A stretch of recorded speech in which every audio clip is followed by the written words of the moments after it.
बच्चों, मैं संजीदा हिंदी शिक्षिका एलपीएम पब्लिक स्कूल के ऑनलाइन कक्षा में आप सभी का हार्दिक स्वागत करती हूँ। प्यारे बच्चों, आप सभी कैसे हैं? उम्मीद करती हूँ कि आप सभी अच्छे होंगे और खूब मेहनत से पढ़ाई कर रहे होंगे। तो चलिए आज की कक्षा आरंभ करते हैं। देखिए बच्चों, आज हम सब अपनी पाठ्य पुस्तक परिवेश के कक्षा 8 के पाठ 1 प्रकरण है मातृभूमि नामक कविता को देखेंगे।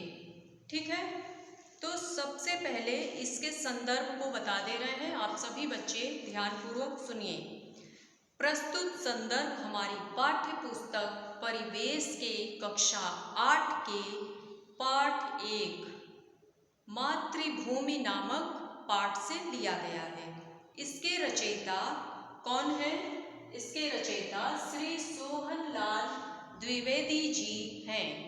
ठीक है, कविता लिखने वाले को क्या बोलते हैं? रचयिता और कवि, और अगर स्त्री है तो कवयित्री।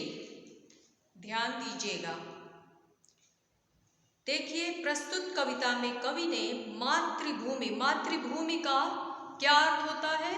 माता के समान भूमि। ठीक है बच्चों, प्रस्तुत कविता में कवि ने मातृभूमि की सुंदर छटा का वर्णन किया है। कवि को अपनी मातृभूमि पर गर्व है क्योंकि यहाँ राम, सीता, कृष्ण व गौतम बुद्ध जैसे महान पुरुषों ने जन्म लिया है। यहाँ पर बहते झरने, नदियाँ, आकाश चूमता हिमालय और चरणों में झूमता हिंद महासागर कवि को भाव विभोर करता है। समझ में आया? इसमें अपने देश के बारे में बताया गया है, यहाँ के प्राकृतिक सुंदरता का वर्णन किया गया है, साथ ही साथ इसके गौरव को बताया गया है, इसकी विशेषताओं को बताया गया है, इसमें महापुरुषों के बारे में बताया गया है। ठीक है, मुख्य रूप से इसका विषय है मातृभूमि। यह मातृभूमि पर लिखी हुई कविता है। तो चलिए अब इस कविता को हम लोग पूरे आरोह अवरोह और लय को ध्यान में रखते हुए रसास्वादन करेंगे। आप सभी बच्चे मेरे साथ दोहराते चलिएगा। ठीक है बच्चों, चलिए शुरू करते हैं।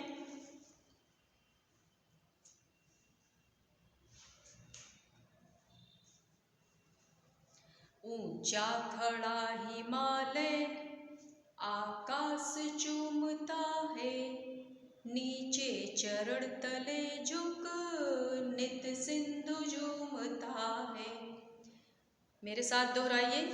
ऊंचा खड़ा हिमालय आकाश चूमता है, नीचे चरण तले झुक नित सिंधु झूमता है।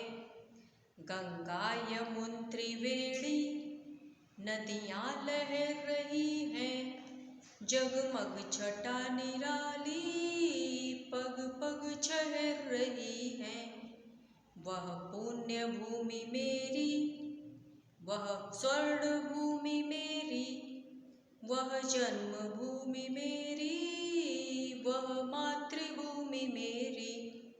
झरते अनेक झरते जिसकी पहाड़ियों में, चिड़िया चहक रही है हो मस्त झाड़ियों में। देखिए बच्चों, कविता को हम लोग राग में पढ़ते हैं तभी लगता है कि ये कविता है, काव्य रूप है, पद्यांश है। ठीक है, और इस तरह से जब राग में आप गाएंगे तो आपको कविता भी अच्छे से याद हो जाएगी। मजा आ रहा होगा? चलिए गाइए। अमराइयाँ घनी है, कोयल पुकारती है, बहती मलय पवन है, तन मन संवारती है। वह धर्म भूमि मेरी, वह कर्म भूमि मेरी, वह जन्म भूमि मेरी, वह मातृभूमि मेरी। जन्मे जहाँ थे रघुपति, जन्मी जहाँ थी सीता, श्री कृष्ण ने सुनाई वंशी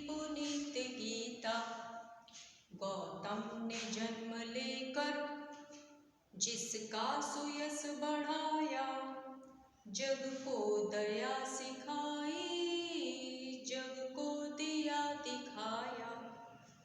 वह था युद्ध भूमि मेरी, वह बुद्ध भूमि मेरी, वह मातृभूमि मेरी, वह जन्मभूमि मेरी। मजा आया बच्चों? ऊंचा खड़ा हिमालय आकाश चूमता है, नीचे चरण तले झुक नित सिंधु झूमता है। तो मजा आया होगा। इस कविता को आप लोग लय के साथ याद करिए। चलिए अब इसकी व्याख्या बताते हैं। आप सभी बच्चे ध्यान पूर्वक सुनिएगा और इस वीडियो को बार बार देखिए, समझने का प्रयास कीजिए, कविता को लय के साथ याद कीजिए और कवि ने इस कविता में क्या बताने का प्रयास किया है इसके बारे में आप लोग ध्यान से सुनिए। देखिए, ऊंचा खड़ा हिमालय आकाश चूमता है, नीचे चरण तले झुक नित सिंधु झूमता है। इसका मतलब कवि कहते हैं कि भारत के उत्तर दिशा में, हमारा हिमालय पर्वत कहाँ पर है? भारत के उत्तर दिशा में। तो कवि कहते हैं कि भारत के उत्तर दिशा में हिमालय मुकुट के समान शोभा दे रहा है। ऐसा मालूम होता है कि मानो यह आकाश को चूम रहा हो। ऊंचा खड़ा हिमालय आकाश चूमता है। इसमें कवि क्या कह रहे हैं कि भारत के उत्तर दिशा में हिमालय मुकुट के समान शोभा दे रहा है और ऐसा मालूम पड़ रहा है कि मानो यह आकाश को चूमता है, नीचे चरण तले झुक नित सिंधु झूमता है। इसका मतलब क्या होगा? इसके दक्षिण में हिंद महासागर है, जिसकी लहरें, आपको पता है ना, जो हमारा भारत देश है, ध्यान दीजिए, भारत का ये जो निचला हिस्सा है, ठीक है, तो यहाँ पर अरब सागर है, ठीक है बच्चों, और यहाँ पर बंगाल की खाड़ी है, बंगाल की खाड़ी। और ये जो नीचे का एरिया है, ये सारा, ये क्या है? हिंद महासागर, हिंद महासागर, ठीक है। पूरा मैप नहीं बना रहे हैं, बस आपको समझाने के लिए बताया जा रहा है ऐसे करके, ठीक है, ऐसे। तो ये जो उत्तर वाला एरिया है, यहाँ पर हिमालय पर्वत है और इसके दक्षिण में, मतलब यहाँ नीचे क्या है? हिंद महासागर है, ठीक है। चलिए देखिए, कवि कहते हैं कि भारत के उत्तर दिशा में हिमालय मुकुट के समान शोभा देता है। ऐसा प्रतीत होता है मानो वह आकाश को चूम रहा हो, और इसके दक्षिण में हिंद महासागर मिलता है, जिसकी लहरें भारत के तटों को बार बार छूती हैं, जिसकी लहरें भारत के इन तटों को बार बार छूती हैं। और ऐसा लगता है मानो हिंद महासागर भारत के चरणों को लगातार झुककर क्या कर रहा है? धोता है। आ गया समझ में? फिर से एक बार देखिए, ऊंचा खड़ा हिमालय आकाश चूमता है, नीचे चरण तले झुक नित सिंधु झूमता है। कवि कहते हैं कि भारत के उत्तर दिशा में जो हिमालय है वह मुकुट के समान शोभा देता है। ऐसा मालूम होता है कि यह आकाश को चूमता है। इसके दक्षिण में हिंद महासागर है, जिसकी लहरें भारत के तटों को बार बार छूती हैं। ऐसा प्रतीत होता है कि हिंद महासागर भारत के चरणों को झुककर धोता है। आ गया समझ में? दूसरा देखिए, गंगा यमुन त्रिवेणी नदियां लहर रही हैं, जगमग छटा निराली पग पग चहर रही हैं। मतलब त्रिवेणी, गंगा, यमुना और सरस्वती, तीन नदियों का संगम होता है, इसी को त्रिवेणी बोलते हैं। गंगा, यमुना और सरस्वती जैसी पवित्र नदियाँ यहाँ बहती हैं और इसके पवित्र संगम के स्थान को पवित्र करती हैं। ठीक है। जगमग छटा निराली पग पग छहर रही हैं, जहाँ से वह गुजरती है उसके आसपास की धरती को जगमगा देती है। ठीक है। गंगा, यमुना और सरस्वती, ये जो त्रिवेणी 3 नदियाँ हैं, यह जब यहाँ से बहती हैं तो इसके पवित्र संगम से इस स्थान को पवित्र करती हैं और जहाँ से यह गुजरती है उसके आसपास की धरती को भी जगमगा देती हैं। अगला देखिए, वह पुण्य भूमि मेरी, वह स्वर्ण भूमि मेरी, वह जन्मभूमि मेरी, वह मातृभूमि मेरी। मतलब यह पवित्र भूमि है जो सोने के समान बहुमूल्य है। स्वर्ण मीन्स सोना। यह पवित्र भूमि है, यह पुण्य भूमि मेरी है, यह पवित्र भूमि मेरी है, यह सोने के समान भूमि मेरी है। यह जन्मभूमि मेरी है और यह मातृभूमि में मेरी है। मतलब यह पवित्र भूमि जो सोने के समान बहुमूल्य है। कवि कहते हैं कि उनका जन्म यहाँ पर हुआ है और उन्हें अपने आप पर गर्व है कि उन्होंने उन्होंने कहा है कि यह जन्मभूमि मेरी माँ के समान है जिसने मेरा पालन पोषण किया है। एक बार फिर से देखिए, कवि कहते हैं कि यह पवित्र भूमि जो सोने के समान बहुमूल्य है और कवि का यहाँ पर जन्म हुआ है, इसलिए कवि अपने आप को गर्व महसूस करते हैं और कहते हैं कि यह जन्मभूमि मेरी माँ के समान है जिन्होंने मेरा पालन पोषण किया है। अगला है, झरने अनेक झरते जिसकी पहाड़ियों में चिड़ियाँ चहक रही हैं, हो मस्त झाड़ियों में। मतलब इसमें कवि ने प्राकृतिक दृश्यों के बारे में बताया है। ठीक है, प्राकृतिक दृश्यों के बारे में बताया है। कहा है कि यहाँ पर बहुत सारी पहाड़ियाँ हैं और उसमें अनेक झरने लगातार बहते रहते हैं। झरने अनेक झरते जिसकी पहाड़ियों में। कवि ने क्या कहा है कि यहाँ पर बहुत सारी पहाड़ियाँ हैं और उसमें अनेक झरने लगातार बहते रहते हैं। चिड़िया चहक रही हैं वो मस्त झाड़ियों में।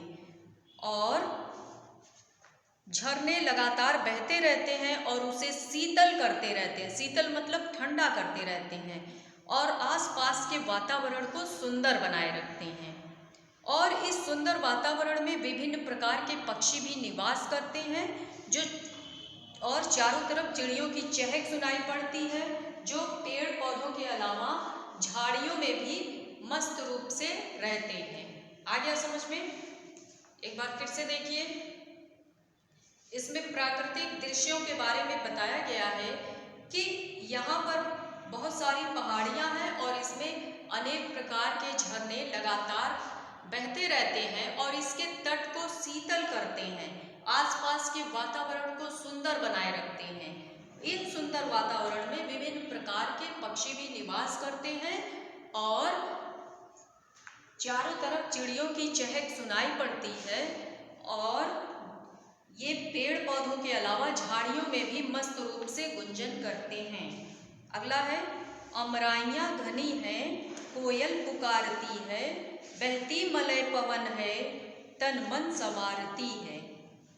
अमराइयाँ मीन्स होता है आम के बाग। ठीक है, इसमें कवि ने कहा है कि आम के बगीचे बहुत घने हैं। बगीचे आप लोग जानते हैं जहाँ कई तरह के पेड़ होते हैं। कवि ने कहा है कि आम के बगीचे बहुत घने हैं जिसमें कोयल की कूक सुनाई पड़ती है और आसपास की बहने वाली वायु ये चंदन के समान शीतल है, जो मंद मंद बहती है और शीतलता प्रदान करती है। यह वायु न सिर्फ हमारे तन को बल्कि हमारे मन को भी शांत करती है। फिर से देखिए, अमराइयाँ घनी हैं कोयल पुकारती है, बहती मलय पवन है तन मन संवारती है। इसमें कवि ने कहा है कि आम के बगीचे बहुत घने हैं जिसमें कोयल की कूक सुनाई पड़ती है और आसपास बहने वाली वायु चंदन के समान शीतल है, जो मंद मंद बहती है और शीतलता प्रदान करती है। और यह वायु न सिर्फ हमारे तन को ही बल्कि मन को भी शांत करती है। आ गया समझ में? अगला देखिए, वह धर्म भूमि मेरी, वह कर्म भूमि मेरी, वह जन्मभूमि मेरी, वह मातृभूमि मेरी। इसमें क्या बताया गया है?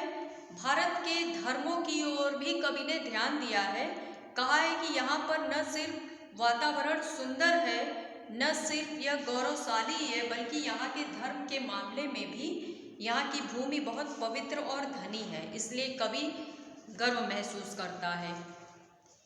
कवि कहता है कि यह धर्म भूमि भी मेरी है, यह कर्म भूमि भी मेरी है, यह जन्मभूमि भी मेरी है, यह मातृभूमि भी मेरी है।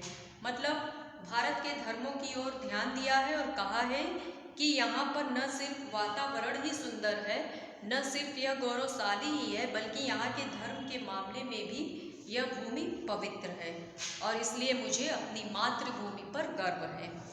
अगला है, जन्मे जहाँ थे रघुपति, जन्मी जहाँ थी सीता, श्री कृष्ण ने सुनाई वंशी पुनीत गीता।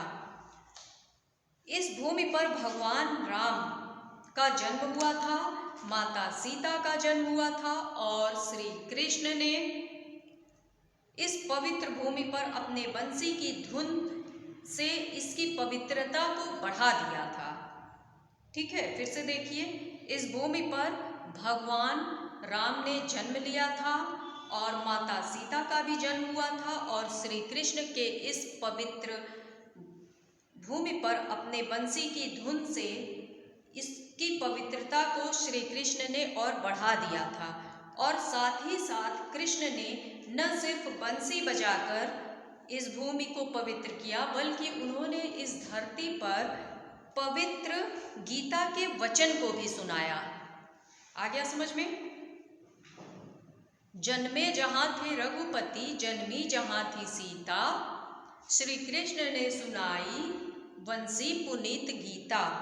इस भूमि पर भगवान राम ने जन्म लिया था, माता सीता ने जन्म लिया था और यहाँ पर श्री कृष्ण ने अपनी वंशी बजाकर इस भूमि को पवित्र किया और उन्होंने इतना ही नहीं, इस धरती पर पवित्र गीता के वचन को भी सुनाया। गौतम ने जन्म लेकर जिसका सुयश बढ़ाया, जग को दया दिखाई, जग को दिया दिखाया। मतलब इस धरती पर गौतम बुद्ध जैसे महान लोग भी जन्म लिए हैं इस धरती का मान सम्मान बढ़ाया है। इसी स्थान से उन्होंने पूरी दुनिया को दया का पाठ सिखाया और साथ ही साथ ज्ञान का प्रकाश भी दिखाया। आ रहा है समझ में? फिर से देखिए, इस धरती पर गौतम बुद्ध जैसे महान लोगों ने जन्म लिया जो कि इसका मान सम्मान बढ़ाए और इस पूरी दुनिया को दया का पाठ सिखाया और साथ ही साथ ज्ञान का प्रकाश भी दिखाया। अगला है, वह युद्ध भूमि मेरी, वह बुद्ध भूमि मेरी, वह मातृभूमि मेरी, वह जन्मभूमि मेरी। इसमें क्या बताया गया है? कवि कहते हैं कि यह युद्ध भूमि मेरी है, यहाँ गौतम बुद्ध जैसे भगवान ने जन्म लिया है, ये मातृभूमि मेरी है, यही मेरी जन्मभूमि है। मुझे इस बात पर गर्व है कि मैं इसी भारत भूमि का एक हिस्सा हूँ।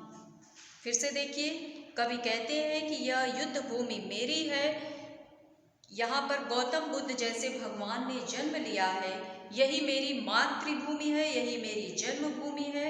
मुझे इस बात का गर्व है कि यह भारत की जो भूमि है, मैं इस भारत भूमि का एक हिस्सा हूँ। तो बच्चों, उम्मीद करती हूँ कि आपको ये कविता अच्छे से समझ में आ गई होगी। आप सब इसे राग में गाकर याद कर लें और इसके अर्थ को भी समझिए। फिर PDF में प्रश्नोत्तर भेज दिया जाएगा। आप सभी बच्चे अच्छे से अपनी फेयर कॉपी में लिख लीजिएगा और जल्द से जल्द आप सभी अपनी बुक और कापियाँ ले लें ताकि आपका पठन पाठन सुचारू रूप से चलता रहे, आपको समझ में आए कि वीडियो और नोट्स में क्या लिखा है। ठीक है बच्चों, तो चलिए आज के लिए बस इतना ही। धन्यवाद।